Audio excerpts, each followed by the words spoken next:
Hello my dear friends. हम शुरू करने जा रहे हैं MP high court stenographer assistant grade 3 के लिए हिंदी का पार्ट 4, जिसमें आज हम रस को लेके आए हैं। रस के इम्पोर्टेंट फैक्ट्स आपके सामने रखेंगे आज हम। ठीक है, तो बिना किसी देरी के साथ अपन वीडियो शुरू करते हैं। जैसा कि आपको पता है कि मैं एमपी हाई कोर्ट के लिए एक सीरीज चला रहा हूँ, जिनका एग्ज़ाम 22 तारीख को है। उनके लिए चल रही है ये सीरीज़। एमपी जीके के क्वेश्चन लिए हैं इसमें मैंने।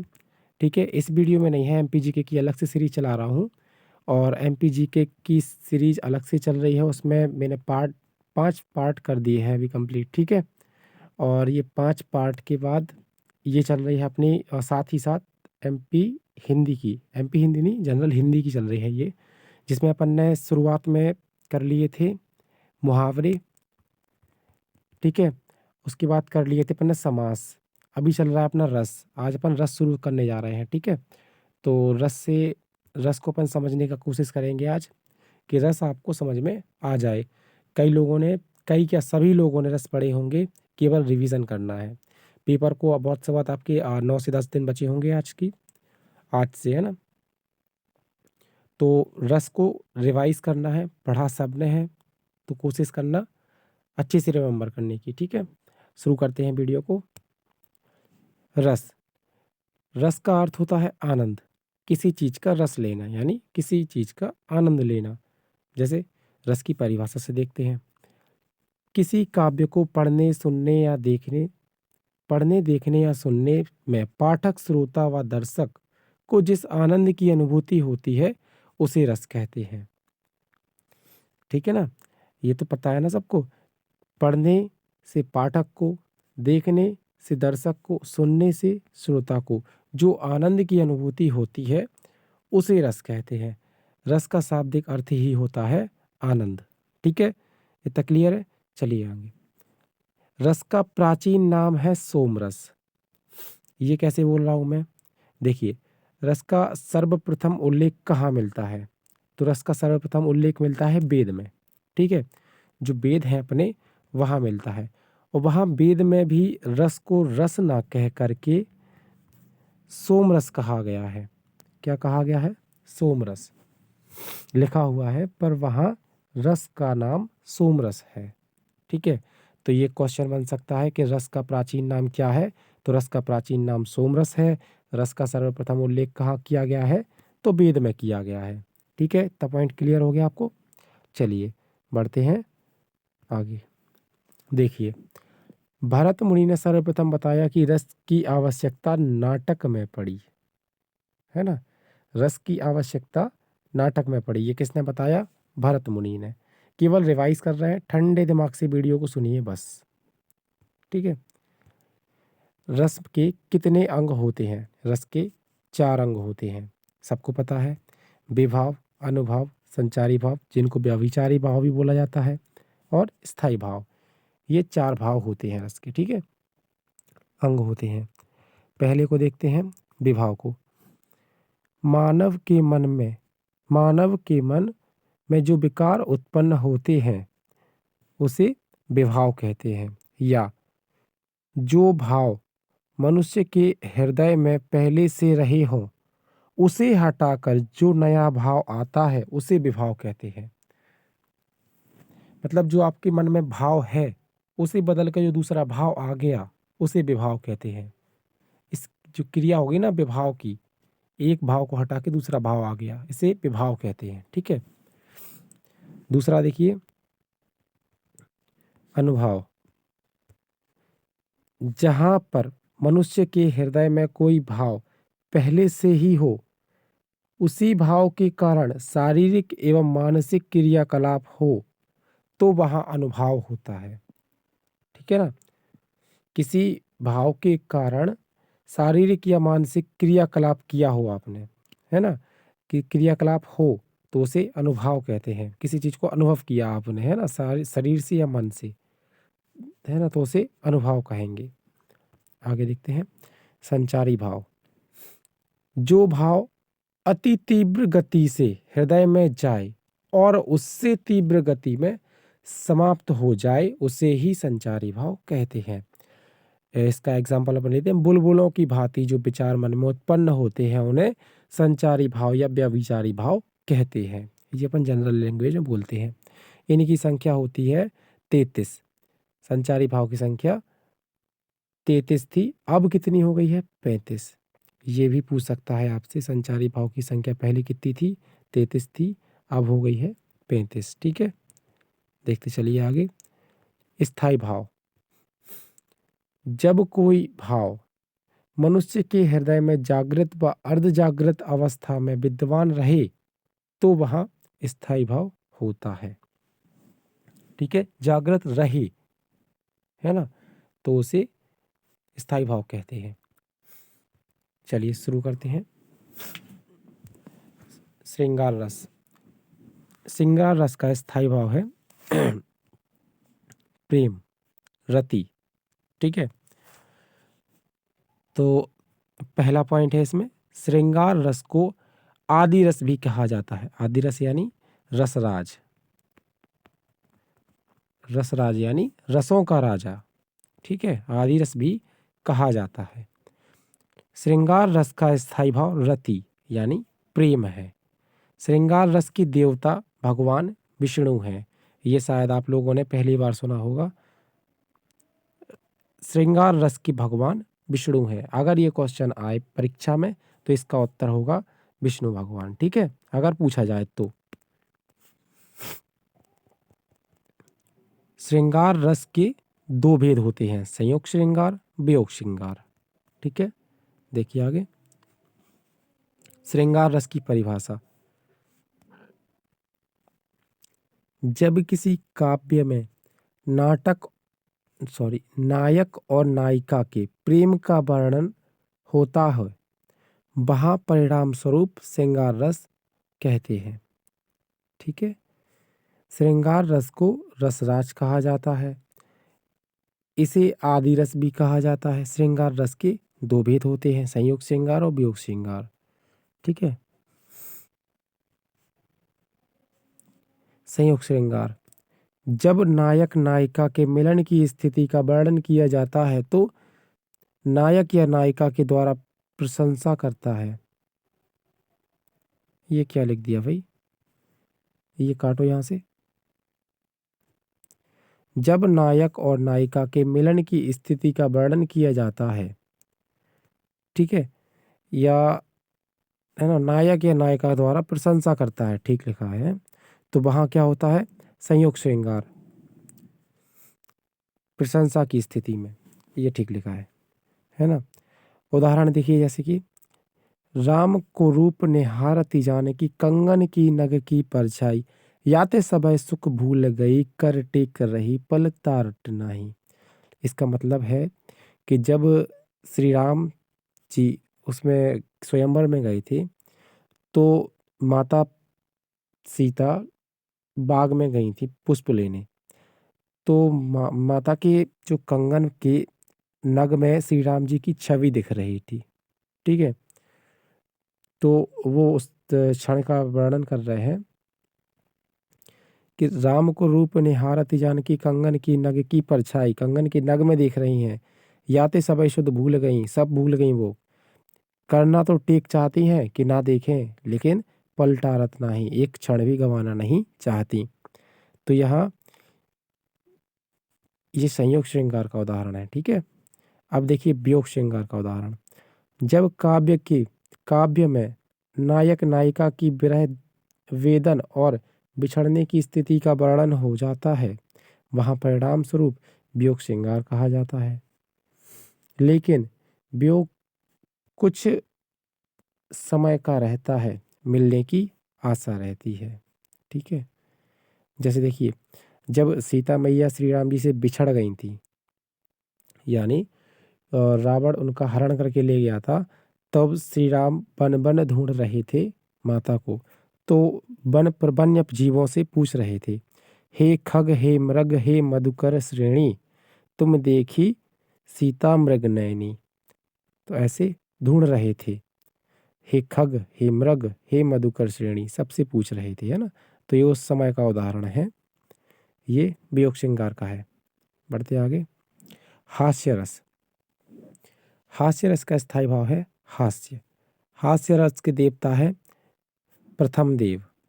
ठीक है, ये नाम याद रखना आप, बस अगर एग्जाम में पूछे तो टिक करना है सिर्फ आपको, और कुछ नहीं। हास्य रस के देवता प्रथम देव। ठीक है, सॉरी, प्रमथ देव। ठीक है, परिभाषा देखिए इसकी। जिस काव्य को पढ़ने सुनने में हंसी उत्पन्न हो वह हास्य रस कहलाता है। हास्य रस का स्थायी भाव हास्य है। इसका उदाहरण देखिए, ये जनरल बहुत सरल रस है, ये रसों में ये सबको याद होता है। मैं महावीर हूँ, पापड़ को तोड़ सकता हूँ, और गुस्सा आ जाए तो कागज को मरोड़ सकता हूँ। मतलब एक मजाक टाइप का है ना। बंदर ने कहा बनरिया से, चलो नहाने गंगा, बच्चों को छोड़ो घर में, होने दो हुड़दंगा। मजाक टाइप का है ना। तो इसको तो पढ़ने से ही पता चल जाता है कि एग्जाम में कई बार ये उदाहरण पूछ लिए जाते हैं, और ऑप्शन में दे दिया जाता है रस के नाम को कि ये किस रस से संबंधित है ना। तो ये भी देख लेना भाई। करुण रस का स्थायी भाव है शोक। करुण रस के देवता यमराज हैं। करुण रस का स्थायी भाव शोक है। ठीक है भाई, शोक को उत्पन्न करने वाले देवता ही तो यमराज हैं, है ना। तो इसका परिभाषा, सहृदय के हृदय में शोक दया दशा दुख मृत्यु आदि के समाचार सुनकर जो भाव उत्पन्न होते हैं उन्हें करुण रस कहते हैं। ठीक है ना, इसमें तो कोई आपको दिक्कत होगी नहीं। शोक दया दशा दुख मृत्यु आदि को सुनकर जो समाचार उत्पन्न आदि समाचार को सुनकर जो भाव उत्पन्न होता है उसे करुण रस कहते हैं। जैसे, अभी तो मुकुट चढ़ा था माथ, कल ही हुए हल्दी के हाथ, खुले भी ना थे लाज के बोल, चुंबन शून्य कपोल, हाय लुट गया संसार, सिंदूर बना अंगार। है ना, तो ये करुण रस का उदाहरण है। नोट, करुण रस के कवि किसे कहा जाता है? इसका है कवि भावभूति को। ये क्वेश्चन बनता है एग्जाम में। ठीक है, करुण रस का कवि, तो इसका उत्तर है कवि भावभूति। ठीक है, ये हम रिवाइज करवा रहे हैं सिर्फ। देखिए, रौद्र रस का स्थायी भाव क्रोध। परिभाषा, जब किसी काव्य की पंक्ति को देखकर या सुनकर मन में क्रोध नामक स्थायी भाव जागृत होता है वहां रौद्र रस होता है। रौद्र रस के देवता कौन है? रुद्रदेव।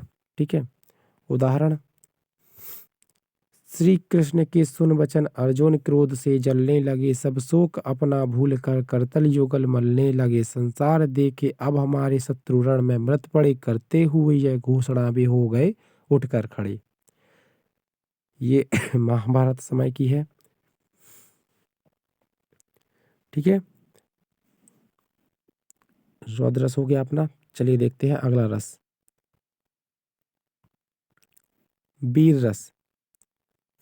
फ्रेंड्स देखिए, सब्सक्राइब कर लीजिए मेरे चैनल को। आप लोग सपोर्ट करेंगे तो एग्ज़ाम तक मैं आपके लगभग सारे टॉपिक रिवाइज करवा दूंगा, लेकिन सिर्फ सपोर्ट कीजिए आप मुझे। मैं आपको कुछ पढ़ा नहीं रहा हूँ, मैं आपका टीचर नहीं हूँ। मैं तो केवल टॉपिक को रिवाइज करवाने की कोशिश कर रहा हूँ आप लोगों को, है ना। मेरे पास एमपीजीके की 3000 से प्लस क्वेश्चन है जो पहले किसी न किसी परीक्षा में मध्य प्रदेश के पूछे गए हैं। एमपीजीके की मैं आपको 5 पार्ट दे चुका हूँ। पार्ट 5 आज मैंने डाल दिया है। ठीक है, उसमें एमपीजीके के वो क्वेश्चन है जो कई एग्जामों में पूछे गए हैं, सूबेदार वगैरह के एग्जाम में पूछे गए हैं पिछली बार, एमपीपीवी के एग्जाम में, पीएससी के एग्जाम में, एसआई के एग्जाम में, कांस्टेबल के एग्जाम में। ऐसे बहुत सारे क्वेश्चन मैं आपको दे चुका हूँ। 5 पार्ट में लगभग 50 क्वेश्चन मैं आपको दे चुका हूँ। लेकिन अब मैं आपके लिए स्पेशल वीडियो लाने वाला हूँ पार्ट 6 में। पार्ट 6 में मैं 50 क्वेश्चन दूंगा। जो अभी तक मैंने 5 पार्ट में दिए हैं वो एक पार्ट में दूंगा अब मैं, नए क्वेश्चन जो कि किसी न किसी परीक्षा में आए हैं, और ये भी लिखूंगा साइड में किस परीक्षा में आया है वो क्वेश्चन। ठीक है, तो मैं पार्ट 6 में लाने वाला हूँ, कल ही लाऊंगा। ठीक है, लेकिन सिर्फ आपके सपोर्ट की ज़रूरत है। मैं आपके बहुत सारे क्वेश्चन करवा दूंगा 22 तारीख तक, लेकिन 22 तारीख को, आज जैसे 13 तारीख हो गई है ना, तो आपको 22 तारीख तक के लिए 9 दिन बचे हैं, 9 दिन बचे हैं ना। तो हिंदी के हम टॉपिक वाइज टॉपिक ले लेंगे, ठीक है आपके, और MPGK का भी 50-50 क्वेश्चन ले लेंगे, तो बहुत जल्दी कवर कर लेंगे अपन, मैक्सिमम क्वेश्चन कवर कर लेंगे।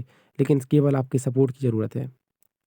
आप लोग सपोर्ट ही नहीं करते हैं, शेयर ही नहीं करते हैं वीडियो को, तो मजबूरी हो जाती है कि भाई टाइम दूसरी जगह दिया जाए। देखिए वीर रस को, वीर रस के देवता हैं इंद्रदेव।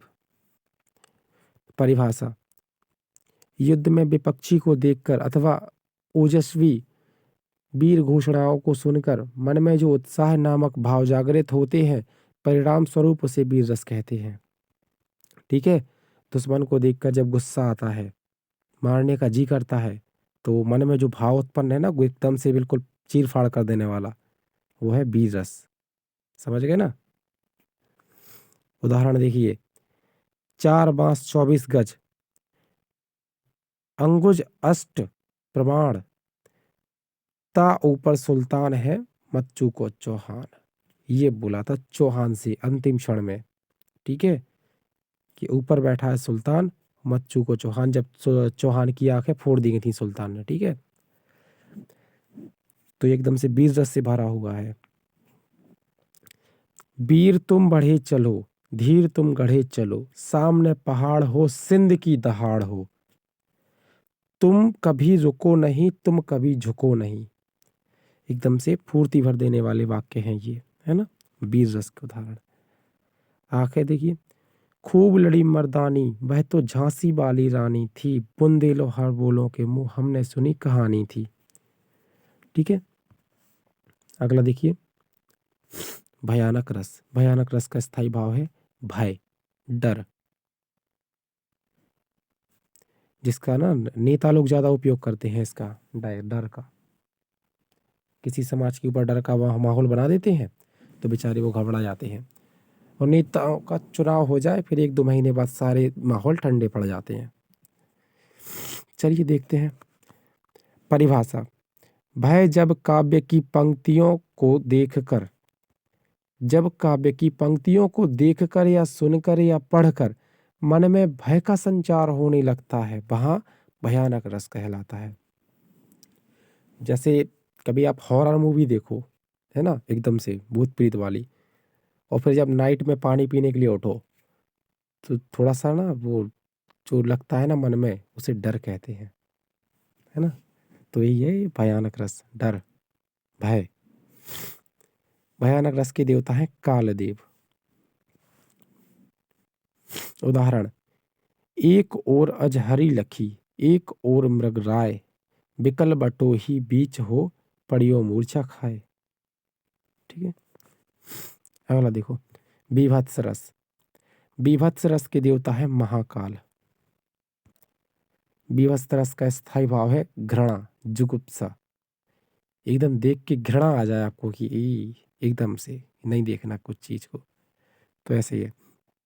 जिस काव्य को पढ़ने सुनने व देखने से घृणा की अनुभूति हो, वहां बीभत्स होता है। जैसे सिर पर बैठियो काग, दो दो आंख, ये दो जो नहीं है, दो है यहाँ पर, ये दो है यहाँ पर,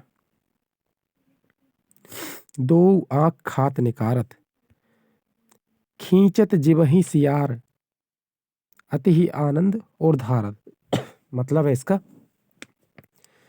कि कोई पंछी है, सॉरी कोई जीव है जो मर गया है जंगल में, ठीक है, सिर पर उसके काग बैठा है, कौवा, दो ही आंखें खा रहा है निकाल के, और खींचत जब ही सियार, सियार है ये कुत्ते की तरह होता है एक जानवर, जो उसकी जीभ निकाल रहा है, खींच रहा है पकड़ के, है ना, बिल्कुल आनंद से खींच रहा है। और ऐसे चीड़-फाड़ करते हुए इन जानवरों को देख ले कोई, तो उसके मन में जो घृणा उत्पन्न होती है, वो घृणा का भाव है बीभत्स रस। ठीक है, बढ़ते हैं आगे। अद्भुत रस, विस्मय, आश्चर्य, इसका स्थायी भाव है। परिभाषा देखिए, जब काव्य की पंक्तियों को देखकर पढ़कर मन में आश्चर्य नामक स्थायी भाव जहाँ जागृत होता है वहाँ अद्भुत रस होता है। अद्भुत रस के देवता हैं ब्रह्मा जी। ठीक है।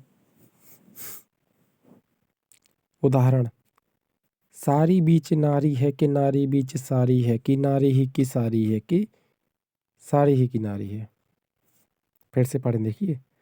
सारी बीच नारी है कि नारी बीच सारी है कि सारी ही की नारी है कि नारी ही की सारी है।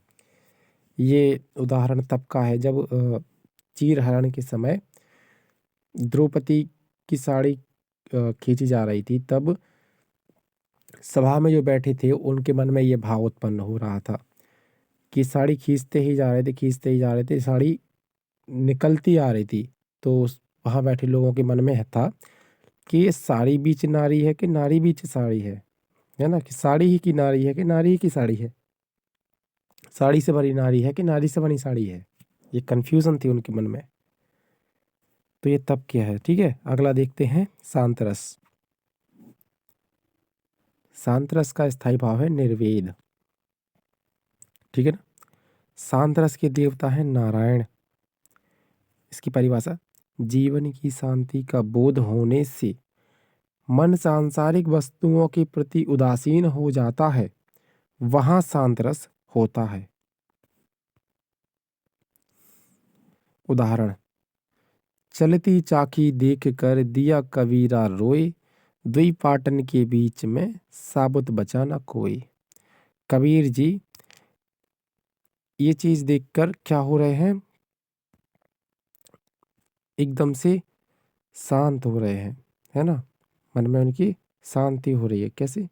ये देख रहे हैं कि चलती चाकी देख कर दिया कबीरा रोए, दुई बातन के बीच में साबुत बटाना कोई।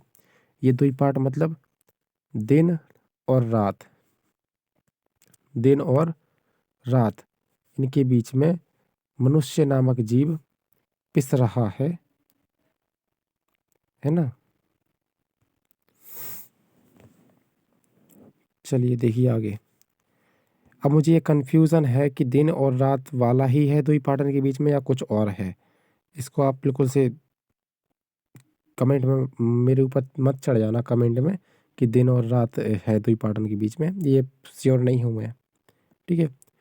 वात्सल्य रस, इसका स्थायी भाव है वात्सल्य। ये क्या लिखा भाई, वात्सल्य है इसका स्थायी भाव। ठीक है।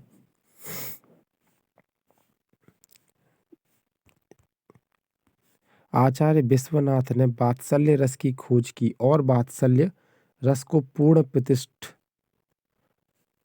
सूरदास ने दी। मतलब पूर्ण प्रतिष्ठा जो है ना इसकी सूरदास ने दी, प्राण प्रतिष्ठा। इसका स्थायी भाव वत्सलता है। वत्सलता का मतलब होता है प्रेम, वत्सलता है ना, स्नेह। इसको हम वत्सल भी लिखते हैं, वत्सल्य, वत्सलता, स्नेह, है ना। इसकी परिभाषा देखिए, इस रस का आधार माता पिता को अपने बच्चों के प्रति प्रेम सगे संबंधियों के ममता भाव से है। मतलब वात्सल्य एक माता का अपने पुत्र के प्रति प्रेम, एक पिता का अपने पुत्र के प्रति प्रेम, है ना, ये है वात्सल्य, ममता भाव, वात्सल्य रस कहते हैं। ठीक है। इसे वत्सल रस के देवता नहीं है, अगर एग्जाम में पूछा जाए तो नहीं पर टिक करना। सॉरी, मेरा गला थोड़ा खराब है। उदाहरण, मैया कवहीं बढ़ेगी चोटी, कितनी बार मोए दूध पियात रहे, अबहू होगी छोटी। ये श्री कृष्ण का कहना है मैया से कि कितना मुझे दूध पिया रहे, अभी छोटी छोटी है मेरी। अगला रस है भक्ति रस, प्रेम। इस रस को मधुर रस कहा जाता है। मधुर रस की खोज आचार्य गोस्वामी ने की। इसको परिणाम स्वरूप पूर्ण प्रतिष्ठा इसे भक्ति रस के रूप में मिला है। ठीक है, भक्ति रस 11वें नंबर का रस है। उदाहरण, भगवान प्रति प्रेम ध्यान, राज जपो राम जपो रे। ये राज जपो नहीं, राम जपो ही है यहाँ पर, ये गलत लिख गया। भगवान प्रति प्रेम ध्यान, राम जपो राम जपो रे, ऐसा है ये। ठीक है, ये 11वां रस है। ठीक है, भक्ति रस, इसका स्थायी भाव है प्रेम। ठीक है, इसकी प्राण प्रतिष्ठा, पूर्ण प्रतिष्ठा किसने की? इसकी पूर्ण प्रतिष्ठा आचार्य गोस्वामी ने की। ठीक है, थैंक्स फॉर वॉचिंग फ्रेंड्स। आप वीडियो के अंत तक बने रहे, आपका बिल्कुल बहुत बहुत धन्यवाद। आप सपोर्ट कीजिए, चैनल को सब्सक्राइब कीजिए, लाइक कीजिए। मैं MPGK के पार्ट 6 में 50 क्वेश्चन लेके आऊँगा, जो कि पुराने एग्जामों में पूछे गए क्वेश्चन है। ठीक है, और अभी MP की GK कर लूँगा, उसके अगले पार्ट में लेके आऊँगा हिंदी का। ठीक है, अब हिंदी की सीरीज चला रहा हूँ, इंग्लिश की सीरीज चला रहा हूँ, दोनों चलाना थोड़ी हैवी है मेरे लिए, लेकिन फिर भी कोशिश कर रहा हूँ। आपके सपोर्ट की ज़रूरत है मुझे।